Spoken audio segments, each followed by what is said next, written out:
হাসিন রহমান খান, আপনি নিশ্চয়ই বাংলাদেশের গণমাধ্যমগুলোতে দেখেছেন রীতিমতো আপনাকে নিয়ে একটা হইচই চলছে, কারণ আপনি নির্ভুলভাবে একের পর এক ম্যাচের প্রেডিকশন করছেন এবং একটু আগে আপনার ফেসবুক পোস্টে আপনার প্রেডিকশন কতটুকু অ্যাকুরেসি মেনটেন করেছে সেটা নিয়ে আপনি একটা পোস্ট দিয়েছেন, সেটাও আমাদের সামনে এবং আমরা দেখতে পাচ্ছি প্রায় 60% অ্যাকুরেট তথ্য দিয়েছেন এবং একেবারে স্কোর লাইন সহ 100% হয়েছে 5টা ম্যাচ। মেক্সিকো সাউথ আফ্রিকা আপনি বলেছিলেন 2-0, বেলজিয়াম ইজিপ্ট 1-1 বলেছিলেন, স্পেন সৌদি আরব 4-0, সবটাই আসলে ঘটেছে।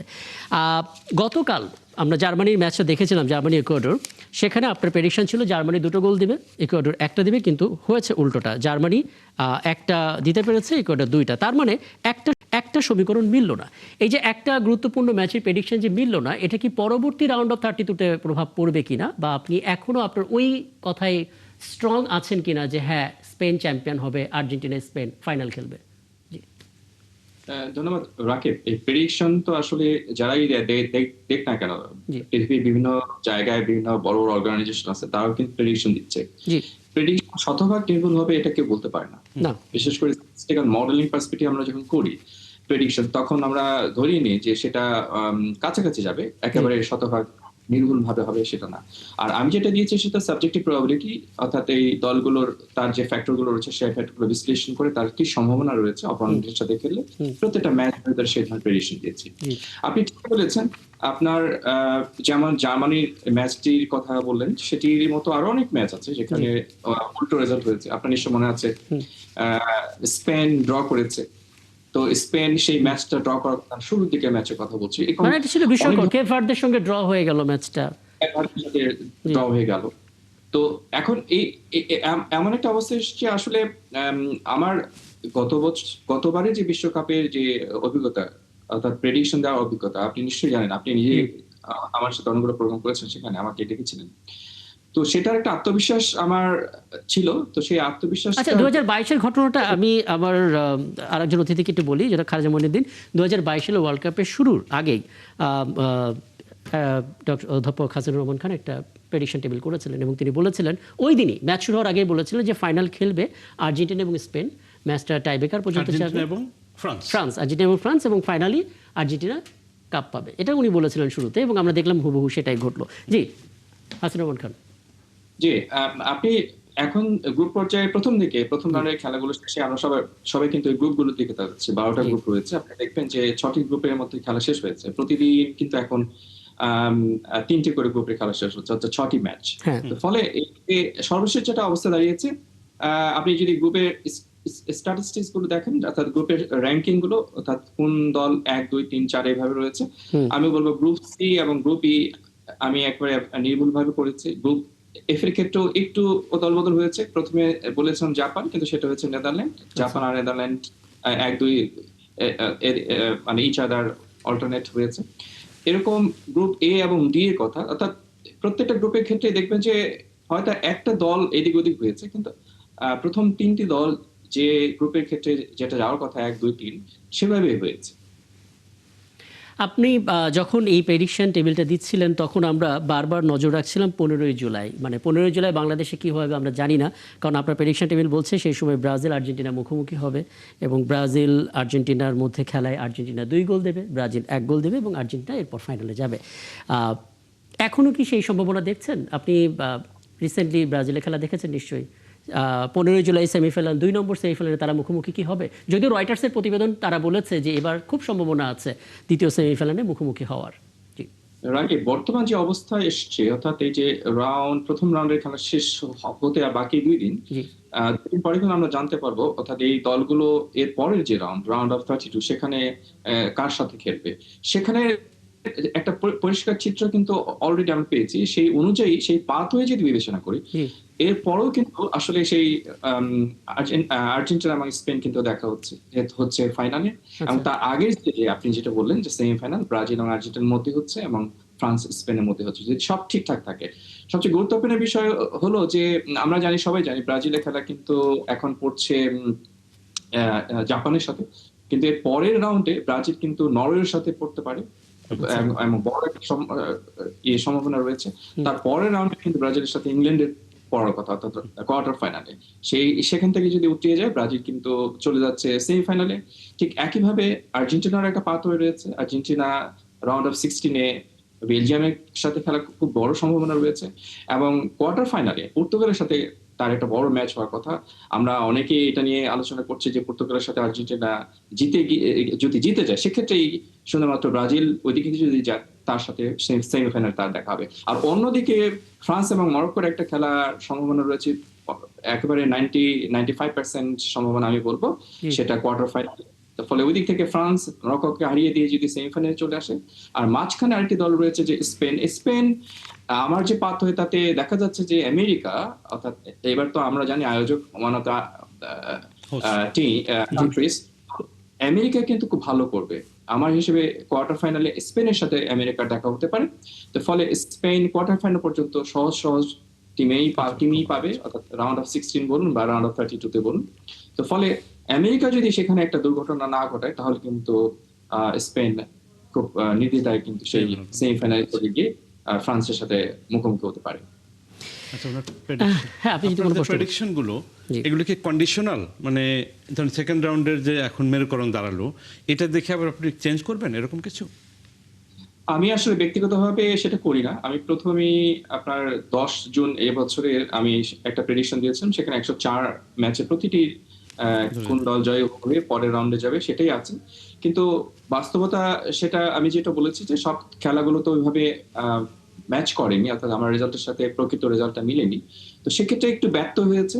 সেই ব্যর্থটা আসলে আপনার প্রশ্নের উত্তর আমি বলবো যে আমি আসলে সেটা সংশোধন করি না, অর্থাৎ আমি আমার আগের জায়গায় স্টিক রয়েছি। ফলে আমার যেভাবে যে দলগুলো যাওয়ার কথা, সেখান থেকে হয়তো কিছু দল বাদ পড়ে যেতে পারে, আবার নতুন করে কিছু দল আসতে পারে, কিন্তু আমার প্রেডিকশনটা কত ভালো দিচ্ছে, সেটা ভালো করছে, সেটা দেখা যাবে রাউন্ড অফ 16 বা রাউন্ড অফ 32 থেকে।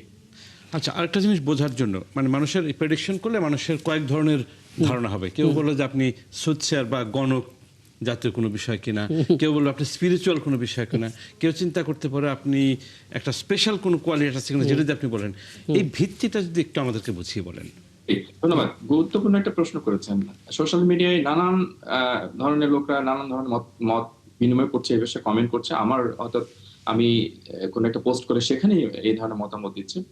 সবচেয়ে বড় ব্যাপার হলো আমি নিজে স্ট্যাটিস্টিশিয়ান, অর্থাৎ স্ট্যাটিস্টিক্স এর ছাত্র, এখন শিক্ষক বা ডেটা সায়েন্টিস্ট বলতে পারেন। আমরা প্রকৃতপক্ষে ডেটা বিশ্লেষণ করি, এবং ডেটা বিশ্লেষণ করে এটার প্রকৃতি কি, অর্থাৎ গতি প্রকৃতি কি, ট্রেন্ড কি, ডেটা কোন দিকে রেজাল্টটাকে নিয়ে যেতে পারে, সেটা বিশ্লেষণ করার চেষ্টা করি। তো ফলে ডেটা ড্রিভেন একটা সলিউশন পাওয়ার চেষ্টা করি সবসময় আমি। তো ফলে যেটা আসে সেটাই আমি বাস্তবতা তুলে ধরার চেষ্টা করি। এখানে যেমন আমি ব্যক্তিগতভাবে আর্জেন্টিনার সাপোর্টার, আর্জেন্টিনাকে আমি ফাইনালে রেখেছি, কিন্তু স্পেনকে আমি বলছি এবার চ্যাম্পিয়ন। আচ্ছা, খুব সম্ভবত ব্যান্ডউইথ একটু সমস্যা, এটা ঠিক করছি আমরা আজকে। এই তো আর 10-15 মিনিট পরে ফ্রান্স নরওয়ে মুখোমুখি হবে। তার যে প্রেডিকশন আমার হাতে, সেটা হচ্ছে ফ্রান্স 3 নরওয়ে 1। আমরা দেখবো আসলে ফলাফলটা মেলে কিনা। একটা বিষয় আপনি মানবেন কিনা, ধরুন শুধুমাত্র একটা হাসিনুর রহমান নন, গ্লোবালি অনেক পরিসংখ্যানবিদ, গণিতবিদরা আছেন যারা প্রেডিকশন করছেন। কেউ ফ্রান্সকে চ্যাম্পিয়ন বানাচ্ছেন, তবে বেশিরভাগ ক্ষেত্রে দেখা যাচ্ছে স্পেন এবং আর্জেন্টিনাকে চ্যাম্পিয়নের মধ্যে রাখা হচ্ছে, অনেকটা কাছাকাছি। হ্যাঁ, আপনার কি মনে হয় মাইন্ডসেট এখানে কতটা ফ্যাক্টর?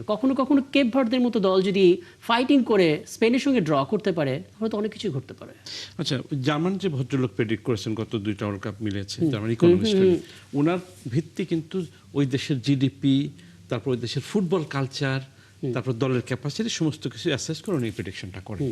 ফলে দেখা যাচ্ছে যে ফুটবলে কিন্তু জিডিপি আসলে ম্যাটার করছে, কোন দেশের উন্নয়ন কতখানি। কারণ কেন গরিব দেশগুলো পারছে না, ম্যাল নিউট্রিশন একটা ব্যাপার হিসেবে কাজ করছে। আমি কাউকে ছোট করার জন্য বলছি না, ব্রাজিল অসাধারণ দল। ব্রাজিলের কিছু প্লেয়ার দেখবেন খুবই প্রতিভাবান, কিন্তু দিন শেষে খুব দ্রুত ইনজুরি হয়, বিকজ চাইল্ডহুড ম্যাল নিউট্রিশন থাকলে জিনিসগুলো ঘটে। ইউরোপের ক্ষেত্রে আপনি জিনিস দেখবেন না, বিকজ ইউরোপিয়ানরা খেয়ে দেয়ে তাদের সুগঠিত শরীর, যে কারণে ইউরোপে আপনি জিনিস খুব একটা দেখবেন না। আরেকটা যেটা হয় যে এর বাইরে আরেকটা আমার যেটা মনে হয়েছে, ওই দিনের সুনির্দিষ্ট দিনের মুড। আপনি খুব ভালো টিম, যেমন ফ্রান্স নরওয়ে খেলা হবে, কোনো কারণে ফ্রেঞ্চ টিমের মুড যদি ওই দিন কোনো কারণে নষ্ট হয় শুরুতে, এটার তো প্রভাব অবধারিত হবে খেলা। আমি তাহলে একটু শুনে আসি। ডক্টর হাসানুর রহমান, আপনাকে এবার পেয়েছি। জি বলুন। জি, প্রশ্ন করুন। হ্যাঁ, যেটা আসলে জানতে চেয়েছিলাম, শেষ কথাগুলো শুনতে পাইনি আমরা। হ্যাঁ আচ্ছা। মানে অনেকে কিছু মনে করবে। ভিত্তিটা। আপনার সঙ্গে যখন আমার প্রথম আলাপটা হলো তখনই কিন্তু অনেকে অনেক কমেন্ট সেকশনে বলেছিলেন যে আসলে মানে নেতিবাচক মন্তব্য, অনেকে বলছেন আপনি নিজের দলকে জিতিয়েছেন, অনেকে তো জানেন না যে আপনি আর্জেন্টিনা সাপোর্টার, হয়তো ভেবেছেন আপনি স্পেনের সাপোর্টার। কিভাবে করেছেন কাজটা তাদের উদ্দেশ্যে সহজ করে যদি একটু বলেন। জি। সত্যি সত্যি একেবারে সত্যি, এই ধরনের অভিজ্ঞতার মুখোমুখি হয়েছে আমি, এখনো হই এবং ভবিষ্যতে হবে, কারণ এটা স্ট্যাটিস্টিক্স যেটা বলে আর কি। জি। দেখুন, প্রতিটি খেলার যে টিম রয়েছে সেই টিমে তো অনেক ভালো ভালো প্লেয়ার রয়েছে, এবং সব টিমে যে সব ভালো ভালো প্লেয়ার রয়েছে তাদের এক ধরনের খেলার অভিজ্ঞতা রয়েছে বিভিন্ন নানান ক্লাবে। ফলে আমি ক্লাব পর্যায়ে সবগুলো খেলা কিন্তু দেখি এই দিনের পর দিন। ফলে গত 10-15-20 বছর ধরে জি। এই ধরনের একটা আমার বলতে পারেন নিজের অভিজ্ঞতার একটা ব্যাপার রয়েছে, জুড়ি রয়েছে।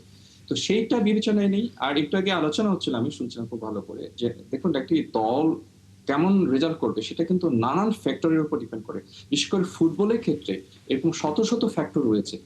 যে কোনো এই শত শত ফ্যাক্টর গুলো